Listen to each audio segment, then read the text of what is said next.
হয়তো তার থেকেও বেশি বৈচিত্র্যময়। এই মায়াময়ী প্রকৃতি এখানকার মানুষগুলোকে সংগ্রামী করে তুলেছে, পরিশ্রমী ও ধৈর্যশীল করে তুলেছে।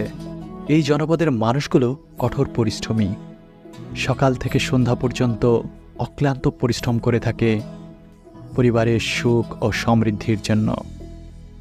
বিকেলের মিষ্টি রোদ আর নদীর পুবাল হাওয়া হয়তো এই চরবাসী মানুষগুলোর ক্লান্ত হৃদয়টাকে একটু স্বস্তি দিতে যথেষ্ট। বিস্তীর্ণ এই বিরান চরে বিশাল চারণভূমি থাকায় গবাদি পশুপালন তাদের জন্য খুবই সহজ। এই গবাদি পশুপালন তাদের পরিবারের বছরকার আয়ের প্রধান উৎস। গরু, ছাগল, ভেড়ার পাশাপাশি প্রায় প্রতিটি বাড়িতেই হাঁস ও মুরগি পালন করা হয়। এই গৃহবধূ হাঁসগুলোকে শামুক গুঁড়ো করে দিচ্ছেন খাওয়ার জন্য।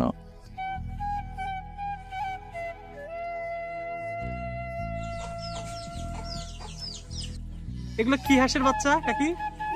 চীনা হাঁস। আচ্ছা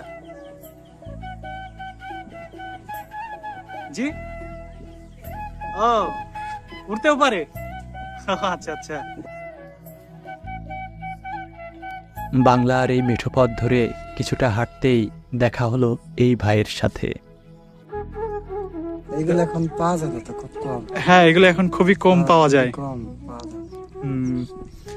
তা দুপুরে খাওয়া দাওয়া করছেন আপনি? দুপুরে এদিকে তো হোটেল নাই আপনার। খাওয়ার তো জায়গা না, আমরাও তো চেষ্টা করলাম খাওয়ার, দেখলাম যে মানে কয়েকটা দোকান আছে কিন্তু সেভাবে খাওয়ার কোনো কিছু ভালো কিছু খাবার নেই। হ্যাঁ হ্যাঁ হ্যাঁ। আপনার এই যে আমি ওই বাড়ির থেকে খাইছিলাম এখন। ও মানে এলাকায় পরিচিত তো। আচ্ছা আচ্ছা, যাক যাক, মাশাআল্লাহ, খুব ভালো।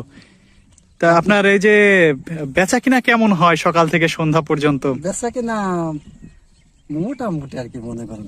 মোটামুটি। হুম। দাদা, আপনার বেশি বিক্রি হয় কি ছোট বাচ্চাদের জিনিসপত্র নাকি এই যে বেশি মনে করেন যে আপনার বিক্রি হয় কানের দুল, ওই বাচ্চাদের চুরি টুরি এগুলো আর কি। আচ্ছা আচ্ছা, বাচ্চাদের এগুলো। এখন কোন গ্রামে যাবেন? এখন আপনি এদিক দিয়ে ওপার পার হয়ে যাবো। ওপারে যাবেন? হ্যাঁ। আচ্ছা। ফেরিওয়ালা গ্রাম থেকে গ্রাম পেরিয়ে বাংলার প্রতিটি ঘরে ঘরে পৌঁছে দেন শিশু কিশোরদের জন্য খেলনা ও কসমেটিক সামগ্রী। বর্তমানে আধুনিকতার ছোঁয়ায় প্রায় বিলুপ্তির পথে বাংলার এই পুরনো ঐতিহ্য। কালের বিবর্তনে হয়তো একদিন হারিয়ে যাবে বাংলার এমন হাজারো হাসিমাখা সোনালি দিন।